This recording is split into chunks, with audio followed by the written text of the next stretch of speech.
Welcome to the Work Hard, Play Hard podcast. My name is Rob Murgatroyd, and I am a former doctor turned lifestyle entrepreneur. Each week, I interview some of the best minds on the planet on the science of achievement and the art of fulfillment. Today's episode is a mini-sode that we call Fri-Date with the Wife. In these mini-sodes, my wife Kim and I deconstruct the strategies that we've developed over the last decade to not only grow personally, but to turn our struggles into lessons and create fulfillment in all areas of our lives. Excuses are over. It's time to live. Let's dig into today's topic. All right, before we jump into this episode, I want to invite you to be considered for my Work Hard, Play Hard Mastermind by completing an application at workhardplayhardmastermind.com. So this mastermind is not like any mastermind you may have been to or heard of, I promise you. This mastermind is for 6 to 7 figure entrepreneurs that are working too damn much and aren't taking the time to have amazing experiences around the world with an incredible tribe of people. So every 100 days or so, I drop you into new experiences that are specifically designed to elevate your thinking, to give you new ideas. Look, you get your best ideas not staring at a computer. And actually, this is the way high-level people really collaborate with each other. They do it over a glass of champagne, watching the sunset in the south of France. So if you are ready to do some fun stuff around the world and really, really want to level up your tribe in one shot, fill out an application at workhardplayhardmastermind.com. We'll jump on a call and we'll see if it's a good fit. All right, let's jump into today's episode. Kimberly, damn, are you lucky to be married to Rob Murgatroyd. How are you today? I am lucky to be married to you. You see, was that so hard? Did it kill you to say that? No, but you said it first, so I didn't have to say it. You know what we're going to be talking about today, honey? What? I'm so curious to know. We are going to be talking about fulfillment, ladies and gentlemen. And the fulfillment crowd goes wild. Yeah. All right. All right. So as many of you know, we are going to do a masterclass in fulfillment right now. We are? Yeah. Okay. So I have been coaching a lot of people in the area of fulfillment. So isn't that interesting? All the other coaches that I know, it's like, I'm your business coach. And half of them haven't even created a business. But you, my dear, somehow stepped into this beautiful lane of coaching people that are successful in business, how to be successful in all the other areas of their life. Well, it's an interesting thing, right? Isn't it? If you have somebody that is, and I'm going to use, here's what I'm going to do. I am going to take mentally in my head, I'm going to take 4 or 5 clients and put them together into one quote unquote fake clients. And I'm going to be telling you about them, speaking about them. Does that make sense? So I'm going to be taking pieces of 4 or 5. You're hiding their identity. I'm going to be Frankensteining this thing. Yes. I'm going to be taking a little of this and a little of that. Well, let me lead you. Because they all have themes. Let me lead you on this a little bit because you're the master of fulfillment. I don't know anyone that goes all in all of these areas of life like you. So when you have a new client that wants to tackle a lot of areas of life, what's the first thing you have them do? Well, I haven't filled out an application because the application is mostly designed for them to gain clarity on what it is that they want. And my application is set up in such a way that it rates them on a scale of 1 to 10 in the key areas of their life, from their finances to their relationship, to their hobbies, to health. To all of those things. Well, what are those things? I want people to, we're telling people how to do this. So hobbies, relationship, health, spirituality, family, finances, all the areas, right? Yeah, all the areas. And then there's prompts of questions that ask them, what areas are they feeling like they want to improve? Where's your application so people can look at it? Workhardplayhardcoaching.com. Okay, so whether or not you want to apply for coaching, you can at least go there and see the questions and prompt yourself if you wanted to look at fulfillment in your life. So you have them rate on the scale of 1 to 10? On a scale of 1 to 10, I have And they them can't rated. use 7. They can't use 7 because 7 is the number that people The comfort zone. Well, because when you choose 6, it means it's low. When you choose 8, it means it's high. When you choose 7, it means lukewarm. I don't want to commit. Non-committal. I don't want to commit to low or high. So I make them choose 6 or 8. Okay, so you do this. So if somebody's following along, they go through, they rate all these areas. Yeah. And then they start with the lowest, and they kind of blend in what they really want to start with, or do you typically start with like the lowest on the totem pole? Well, the application really reveals itself as the person is going through it. It becomes very, very obvious where they're strong and where they're weak. Yeah. So what we'll generally do is once I start to look at those numbers between 1 to 10 and I see the 4s and the 3s, then the rest of the application, the prospective coachee starts to say, I realize I am low in this area and I do need work on my relationship. I do need work on my hobbies. And so they start speaking to that area. So now here's the thing where it gets tricky, because a lot of the entrepreneurs that I coach do very well in business, but like anything else, they don't consider themselves doing well. It's kind of like, you have somebody that's a fitness competitor and it's, they're like a size 0 or 1. And they're like, look at this little pooch I have. I'm like, no, you don't have a pooch. We're always so hard on ourselves and we self-rate not very well. So they'll look and they'll say, well, my business is really a 7,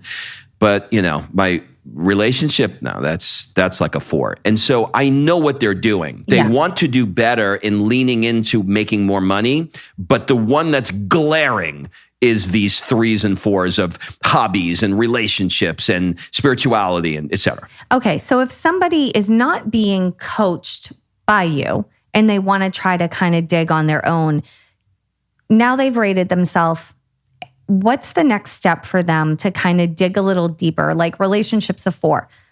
What are the questions they should ask themselves? Like, why is it a 4? What makes it a 4? How could it be better? Well, first you got to talk about it, right? If you're not going to have a coach, then start journaling and saying, okay, my relationship is a 4. Why did I rate my relationship a 4? Why am I coming in so low? And then, you'll start to discover, that's what a coach does. A coach starts poking around in there.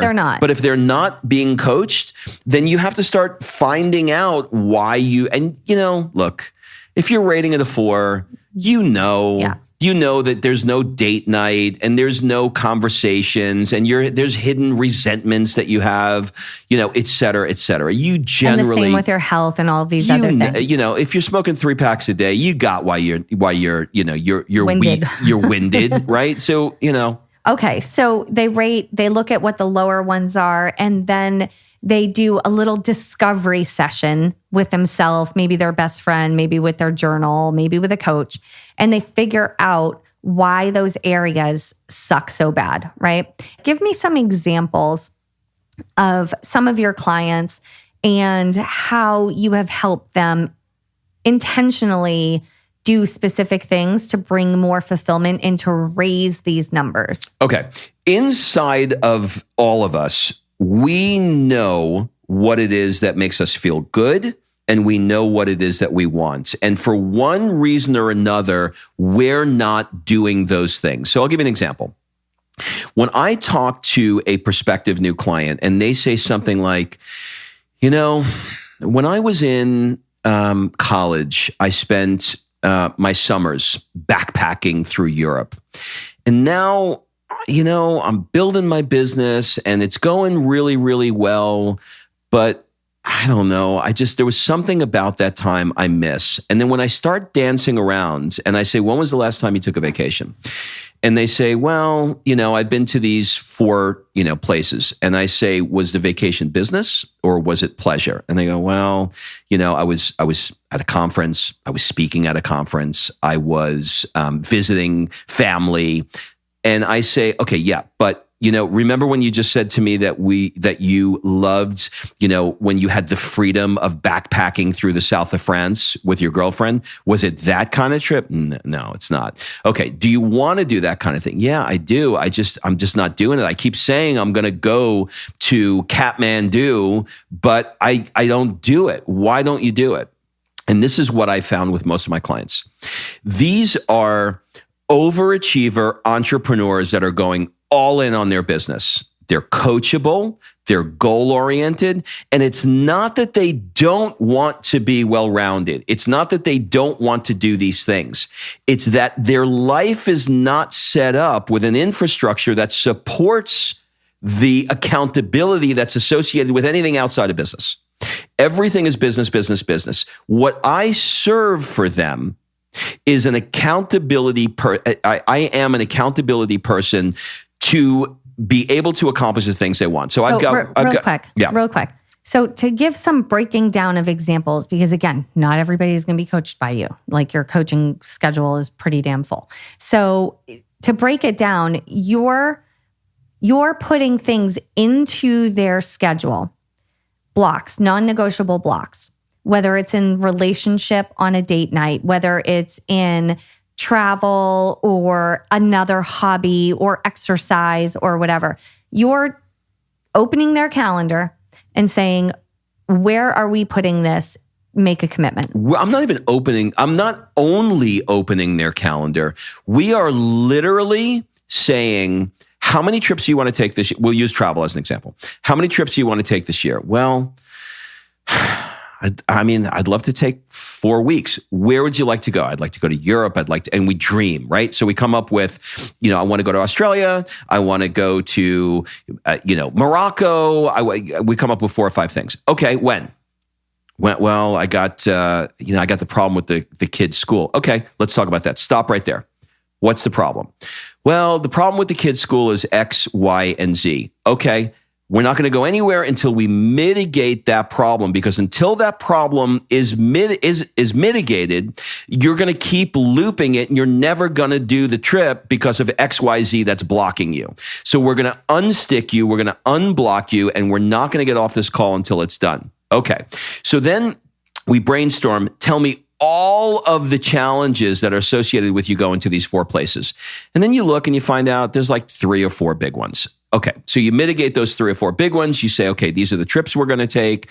Great. Now, let's talk about air.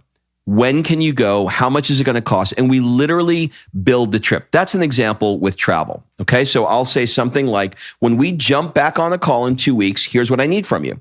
I need you to come back to me and tell me record locator number with either a record locator for the flight that you booked, or 3 hotels that you're considering, or the ways that you mitigated this challenge. I am literally going to be your accountability person to make certain that you are living the life that you want to live. I'm going to take it away from this because I think people can draw the lines of how they would block it in for fitness, for all of these things. So to give you guys a little bit of a peek into our life, because this is kind of just what you do in general. When we look at a year, where are we traveling? We look at the year and we first block our travel. And then after that, we block business travel. And then we block, family travel. And we put all these blocks in as far as travel for the year. Then when we look at it and we talk about our days, we block our days based on what our needs are. So I'm blocked now in the morning for meditation before I even come up the stairs, half the time before my feet even come out of the bed. I have a block for meditation to handle that spirituality portion. Rob has a block for fitness that he's not going to allow work to creep into that on a consistent basis. We have blocks that are set into our day in all of these areas. So hobbies, relationship, health, spirituality, family blocks. We block those in, and then our work weaves around those things, because work is going to happen. We're entrepreneurial. It is going to be there, and it can be there. It can bleed all over your life. you have to block in all of the other stuff first, and then your work moves around it. Okay. Right? So yes, that's right. So check this out. So now one of the areas that most people score very, very low in is hobbies, right? They're not like, they're looking, they're going like, you mean after high school and you finish on the football team, you no longer have a hobby? yeah, like what is my hobby? Like I go to Like you're not in work, band. I'm married, I got a kid, I got a husband, and what hobbies? Well, what would you love to do? And I'll give you an example. One of my clients, I asked her what she'd love to do, and she said, "I'd love to have a garden." And I went, "A garden? What do you want to have in the garden?" She goes, "Oh, not just a garden. I want like, zucchinis and, whatever vegetables are, right? I want all those things in the garden." So she described a garden. So I went, okay, you are entrepreneurial. You are goal setting. You're a goal setting type person. There's a masterclass with a guy named Ron Finley who is called the Gangster Gardener. He's the gardener to the stars. He teaches people how to create compost piles and how to build a garden and blah, blah, blah, blah, blah. And it's a masterclass. Here's your assignment. Your assignment between now and the next 2 weeks is to take the masterclass and start your garden. What that has done is it has put into her life a whole new thing that has nothing to do with entrepreneurship. And here's what happens. If you want to connect to source and you want to get more Inspired. clarity and inspired, the only way you're going to do that is to stop that crazy freaking brain of yours from grinding away at work incessantly and family incessantly, and into something that is pure pleasure and pure inspiration and pure excitement. And you can't wait to get home at night, or you can't wait to go on the weekends, or you can't wait. And guess what? What's happening is she inspired us. She inspired us. She got so excited. We just had a gardener here for the last 2 days building boxes of...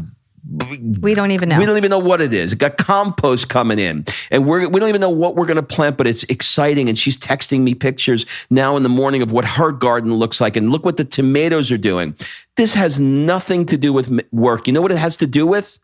Life. Your one and only life. I highly recommend doing what Rob's talking about, which is, rate yourself, look at where you want to implement change, and be super intentional about it. Like, one of the things that I admire so much about my husband, and you know how, this is funny, these are the things that you admire, and on the flip side of the coin, it drives you crazy. But what I admire so much about him is how he goes so all in. He uses his full ass, never half ass. He uses his full ass in everything. And he right now is all in on being the strongest, healthiest, kick-ass 100-year-old that loves life. It's not vanity. It's not abs. It's not look at my biceps. It's none of it. He's up early, stretching ligaments and little tiny muscles and weird parts of his body. Our house is turned into a PT studio, and every ailment he has, he's going tenfold in to heal it so it doesn't create more issues. What I love about him is how all in he is in so many areas of life and doing the things that bring him joy. And that's what this is about. Write down that someday list, rank the areas of your life, and be massively intentional about fixing your health, fixing your relationship, your spiritual side, your family, your hobbies. Like, all of these things are so important to happiness. And in a world right now that's so uncertain, this is where you need to go. Yeah, thank you for all of that. That's exactly how I feel, and that's what that's what I've come to. As you get older, you start to realize that you have less time ahead of you than you've had behind you. And you start looking at, what are all the things that I have not gotten a chance to do because I've been grinding away at making the next $1 million or whatever it is that I'm after. I'm not, look, we spend a lot of freaking money, but I'm no longer worried about whether or not it's going to come in. I know it's going to come in. I know we're going to create. I know we're going to have that entrepreneurial side of our life. I'm not worried about it. I'm not going to spend a lot of money right now on things that are bringing us massive joy. That's right. I wrote a post the other day and it was like, I'm more interested now in spending $20 on a surf t-shirt that I like than spending $2,000 on a Gucci jacket that I could give a shit about because it doesn't give me fulfillment because I was hoping I'd wear it to some party and somebody'd say, is that a Gucci? You know what I mean? Like, it's so stupid what we spend money on. That doesn't bring fulfillment. Doesn't bring fulfillment. So I'll leave you with this. You get the idea of fulfillment. Here's what I would suggest that you do. If you don't have a coach and you can't afford a coach, you're in a place where whatever it is, you don't have one. I would suggest that you spend a couple of $100 on the Masterclass app. And here's why. The app will, if you don't know what it is, imagine that Ron Howard teaches you how to become a director. And imagine that Armin van Buuren teaches you how to be a DJ. And remember Sheila E., the drummer, Sheila E.? Oh, yeah. She came out today with a drumming masterclass. Tony Hawk has a masterclass on how to skateboard. You get the idea. Go into the Masterclass app, open it up, and see what hits you. See if you look and you see authors and you're having James Patterson teach you how to write a book and you're like, I've always wanted to write a book. Or I'm taking a skateboarding masterclass. I feel like I'm going to break my neck out there riding around on the skateboard. But it's calling to me now and I want to learn how to do it, right? So look at the masterclass, but look at it through the eyes of fulfillment and not through the eyes of making more money. Because when you're more fulfilled, you're gonna make more money, I promise you. So if you are looking for somebody to help you with that and you want to just do a discovery call, I'm happy to do that with you. No charge at all. I'm going to take the next 5 people that want to do a 30-minute discovery call. No charge, 30 minutes, just as a podcast listener. So if you think this is you, go to workhardplayhardcoaching.com. All I ask is that you fill the application out first. If you're not willing to fill the application out, then I'm not willing to talk to you. Na boo boo. That's it. All right. Kim, anything else? That's it. I think you nailed it. Have a great week, everybody. Bye-bye. All right. Thanks for listening. If you love this episode and you know someone that needs some help in either stepping up their work hard game or their play hard game, it would mean the world to me if you shared this podcast with them to help me get this movement out there. So if you like what you heard, head on over to iTunes, take 30 seconds and leave me a 5-star review and I will be forever grateful. So until the next episode, excuses are over. It's time to live.